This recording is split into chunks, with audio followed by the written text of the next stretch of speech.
EA bad. Who would have expected? Me, Mutahar, and I promise to never buy another Electronic Arts game in my entire life. Now, Except GTA 6, obviously, right? to be real with you, I've been playing some Steam games lately, like Animal Well. Donkey's game is actually pretty goddamn awesome. And if it's one thing I've basically learned in the last, like, month and a half, it's finally clicked. All I really need in this point are like indie games, okay? Playing stuff like System Shock Remake, games that are smaller scale, smaller budgeted, but obviously made by game developers, that game publishers that actually care about what they produce, is far more of a better investment of my time and my love for this industry than playing any slop that comes out of EA, Ubisoft, or whatever, okay? If tomorrow Why are all AAA developers just such atrocious trash? Ubisoft, Skull and Bones, the 50th iteration of Assassin's Creed, and then another bunch of crap that no one cares. Blizzard, do I need to say more? It's a Blizzard game, and that probably tells you all you need to know about its quality. Man, it's bad. Rockstar Games announces Grand Theft Auto 6 is online-only live service slop, I'm going to cry, crawl under a rock, and probably never want to look at the Grand Theft Auto franchise. Same, but I will buy it because it's GTA 6, and, well, you know, the storyline is probably going to be 50 hours long, which means for me, I'm going to have to play it for a month to finish, which is awesome, if not longer, probably. Franchise again. You know what franchise is kind of like that for me? Battlefield. Okay, so Battlefield is one of those games where the last, in my opinion, good Battlefield game was Battlefield 4, okay? And I'm sure there's people in the audience like, but Muda, I love Battlefield 1, okay? Look, I get it. There's fans of World War II games, all right? I'm not a huge fan of World War II stuff. I like modern warfare stuff, okay? I like fighting in the current times. Now, you would think that somebody like me would be excited for Battlefield 2042, and while initially I was coping with my buddy Hugbees trying to play that game, it was very evident that Battlefield 2042 was in fact a complete failure. It was a live service experience that launched in such a bare-bones state that even though it's fixed up now, as most live service games tend to do, yes. I mean, the expectations bar is not really set high here, is it? it's still not a good game, okay? Now, this game is $10 right now, so realistically, you can't go too wrong, okay? You can save 87% and enjoy this abortion for yourself. Now, I want to talk about live services, okay? EA apparently, their CEO has said they've learned... Oh, no. I'm not an abortion enjoyer. I'm more like a insemination enjoyer, honestly. valuable lessons. So the next Battlefield is going to be a very tremendous live service experience, okay? Now, here's my problem. It's not that live service is a bad thing, okay? Obviously, there's games like Rainbow Six Siege that have a clear roadmap as to how they update their stuff, okay? They launched in a completed state, and they told... There's good games that have roadmaps, and there's bad games that have roadmaps. Good games want you to be hyped about the future of the game because it's good and it's going to continue being good. Bad games put out a roadmap in the hopes that some idiots will keep playing in the hopes of something improving, but then the roadmap actually falls apart and promises not fulfilled is the way of the game. Told players that, look, after every couple months, you're going to get a new slew of content, okay? And then after another few months, you're going to get a new slew of content, right? Now, back in the Xbox 360 era of gaming, the ideal multiplayer era of gaming, in my opinion... Oh, Lee, look at that. He has 2 coffee cups. I got 1. Pretty decent. Games like Halo, Call of Duty, Battlefield, a lot of these shooters were genuinely unique, okay? If you played Halo, you were playing an arena-based game that was far different than Call of Duty or Battlefield. If you played COD, you were playing this I mean, true, Halo is set in a futuristic setting with aliens, so not that close to COD, yes, I agree. arcadey military shooter that ran at 60 frames a second, and it was its own thing. Battlefield, when it released on the 360 PlayStation during the Bad Company era, and of course Battlefield 3, those were games that were designed to have large-scale, warfare with vehicles, weapons, team camaraderie, and destructible environments, right?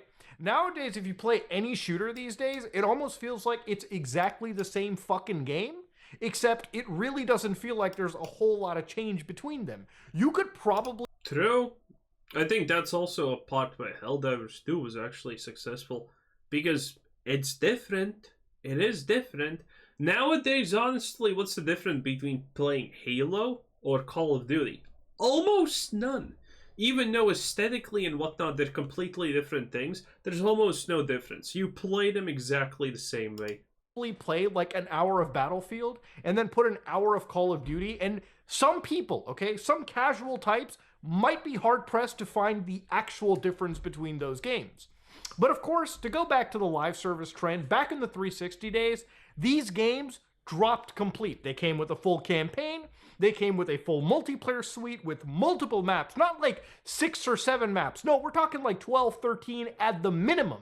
You're talking about, in some cases, a cooperative mode like Call of Duty Zombies, like Halo's Firefight. Battlefield really, from my understanding, didn't really have any of that, but the idea was you got basically 3 game modes. And while it's not too different these days, it really feels like back in the day, when these games dropped, these modes were all feature complete. And for everyone on launch night, they could enjoy these games. You know, when Halo dropped, Halo Reach, there was campaign, multiplayer, firefight, and I distinctly remember actually playing through all of these modes on launch night, and they were all very much feature complete. Nowadays, you would be lucky. Man, the word feature complete, you hear that so little, don't you, nowadays? It's kind of crazy. Lucky that any of these AAA games launch with all of these features intact. It's always usually a multiplayer beta that gets released early with limited maps, limited game modes, limited weapons, limited content. The campaign is basically non-existent. No, to be fair, this is the fault of the consumer, because they do consume. The average, Battlefield enjoyer does not really care about this. They log in for 30 minutes a day, they play a bit, they're satisfied, and then they go watch some slop on Netflix. It's just how life is currently. There's not much you can honestly do about it. The casual gamer is a plague to a degree. In some cases, and the cooperative mode doesn't really exist. And if it does, it's also as bare bones as the multiplayer experience. So here's the conundrum with the live service dogshit model these days. The game launches in a bare bones state. The game publisher hopes that hundreds of thousands, millions of players exist day one, and they retain themselves for the next few months. Into the point where they have enough players spending enough money on bullshit microtransactions that, by the way, cost about the price of an independent game. There are fucking microtransactions today that are worth like $20 apparently in game stores. You know what I can do for $20, okay? Buy crack! Not that I endorse it, but in some cases, all right, I can buy an Is it really that cheap? Huh. Wow. entire game on Steam for $20 goddamn dollars. You know what I don't want to buy for $20? A fucking skin in a video game, all right, that I don't even think I'm going to be playing for longer than an hour or two or one night. You know what's my favorite part about skins in video games? Okay, there's situations where you can use skins in video games because it makes sense, right? But then you have skins in, like, Call of Duty, like Nicki Minaj, Cheech and Chong, and all of this, and you don't see the skin. You yourself don't see the skin. You maybe see it in like a takedown animation, which I don't even know how you get because I have never played these games. That's only when you see the skin. What's the point of having a Nicki Minaj ass if you don't see it? I mean, that's the whole point of the skin, to see it. You're effectively spending money on something that other people are gonna see. And in a lot of cases, it's like this colorful fucking mishmash of shit that you're just making yourself more visible to the enemies, which is also kind of hilarious. Night, okay? So that's the issue. These companies want you to spend millions of dollars every goddamn month so that they can sustain their development and make billions a year off one software title. And the exchange for that live service model is every 3 months, you're supposed to be getting content. The problem with games like Battlefield is that the content drops in such a limited, slow state that it might as well not come at all. It takes about a year and a half for all of these live service games to become good. Look, if it takes a year and a half from your game to go from its official launch to actually playable. Well, to be fair, it kind of works, because the irony of that is very simple. Listen, this is how it happens. Bad, triple A, quadruple A, whatever game comes out, people buy it because the last game was okay or good after, a year of fixing up and touching up or more. Then they buy a new one. It's bad, but everyone's saying, oh, don't worry, they're going to fix it up over a year and a half or whatever. And then the next one comes out right around the time when when the previous game is kind of playable. And then people are like, well, the last one was good at the end, which people forget at the end part. And then they buy the new one, and it's again, oh, there's only 3 maps and 1 weapon and -2 knives. Interesting. But I'm sure it's going to be fine over a couple of patches. And, again, a year passes, and it's just a never-ending cycle. Because people forget about it. This is how it works. That's a bad business model, and nobody's going to stick around at all. Games like Payday 3 have had their player bases completely diminished to the point that you might as well actually develop artificial intelligence to start buffing up those player numbers in some capacity. So yeah, the live service model is dog water. And again, reading this kind of stuff from EA makes me absolutely despise the company that it. Okay, I need to probably explain a little bit about Payday, though, even though I have never played it, nor I have ever really cared about it. But there is a difference between Payday and Call of Duty. The people playing Payday, especially the hardcore fans, they're kind of a niche thing. Payday in general is kind of a niche experience that does not typically, it's not something that everyone typically wants to play to begin with. And that's why Payday 3 failed. Because the super mega hardcore fans of Payday 2, why would they choose to play a version of the game if they're already accustomed to playing the old one? Battlefield doesn't have that. Battlefield has a lot of people who are just, logging in once a week and playing for 30 minutes because they're bored. That's what Battlefield has. That's why it works. That's why it's not going to work on Payday 3. Because it doesn't have that kind of a casual fan base that's always going to support it no matter what. It is. Look, we're gone long past to the point where EA is making games that are actually innovative and exciting like Mirror's Edge, okay? Because for EA, they'd rather chase the heroin dragon that is live service versus actually develop interesting, innovative games from their studios, okay? You're never going to get a Mirror's we have talked about this. It's true. Edge. You'd be lucky if they invest in another Dead Space, even though these games make crazy good money. It's just they don't make enough. Dead Space doesn't make crazy good money. You know what I actually hate about gamers and watching these videos? How they're just gonna lie and say dumb shit like, Dead Space makes crazy good money! No, it doesn't. The Dead Space remake completely flopped. Okay? When Embracer Group was acquiring all these small studios and then redistributing talent and just shutting them down, everyone was like, "Oh my God, they made such great games!" No, they didn't. They made a super niche game that completely flopped, but has a couple of mega fans. That's it. Okay. These companies don't shut down studios, IPs, franchises if they're actually making money, okay? But there's probably people currently saying, but what about Hi-Fi Rush? Hi-Fi Rush was a failure.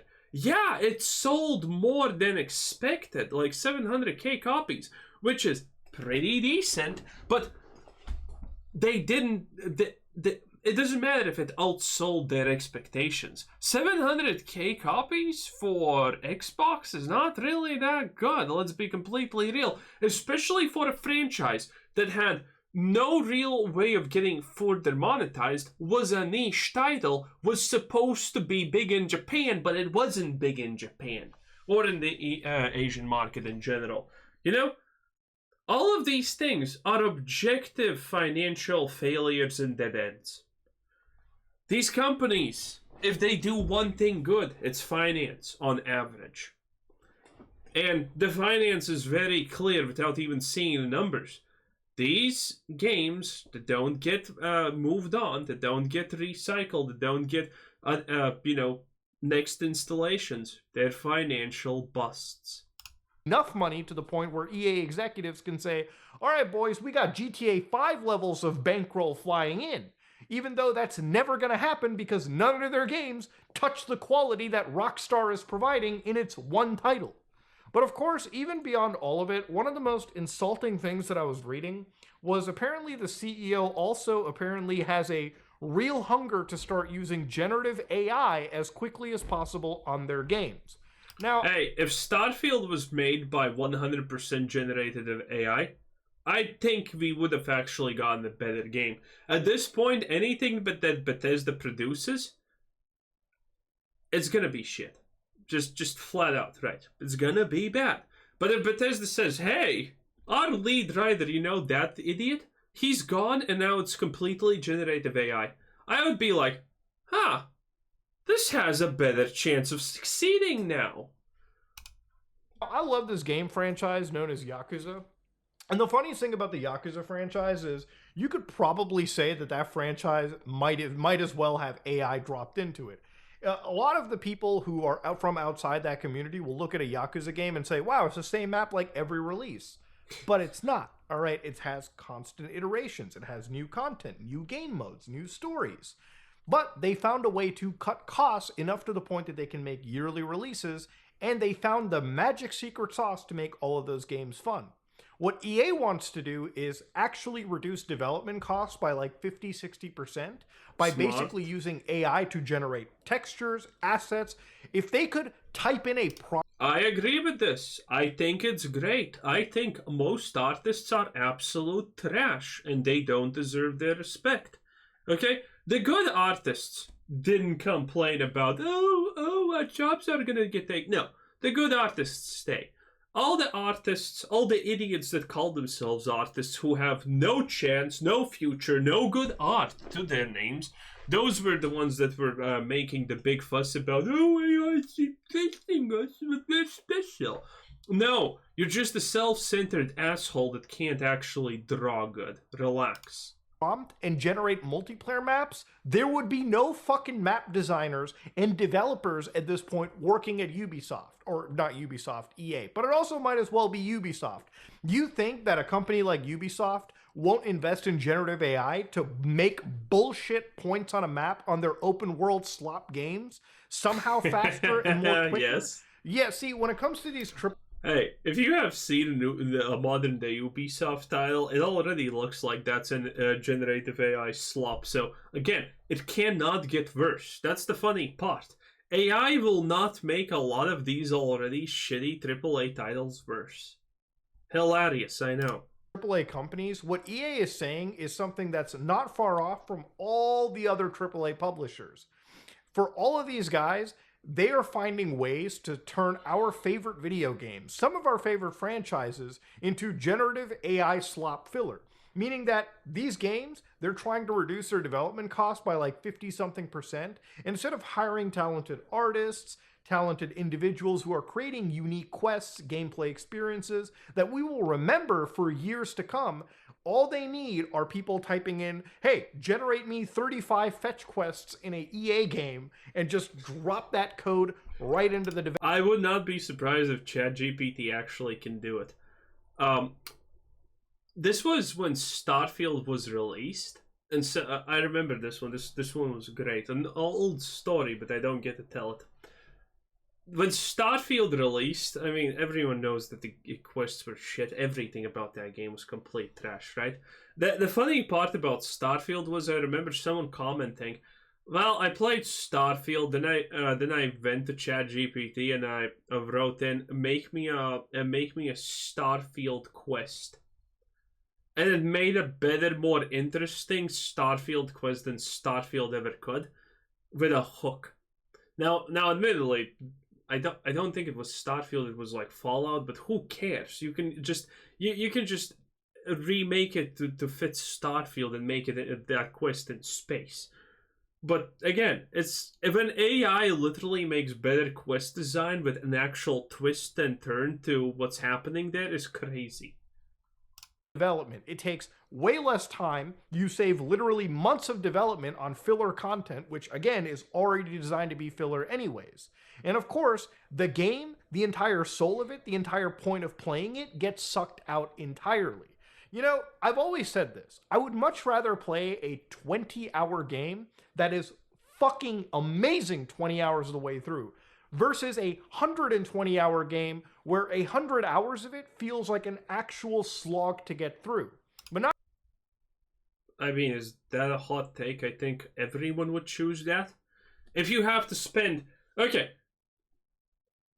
What would you rather do? Spend 1 hour getting beat or 20 hours getting beat? The answer is obviously 1. The less time something takes and the more quality is, the more we tend to like it. This is not a hot take. This is common sense, Muda, please. Anyway, I think we're done here. That was your boy Muda. Don't know why I needed to say I just wanted to. It is what it is. No one cares. Bye.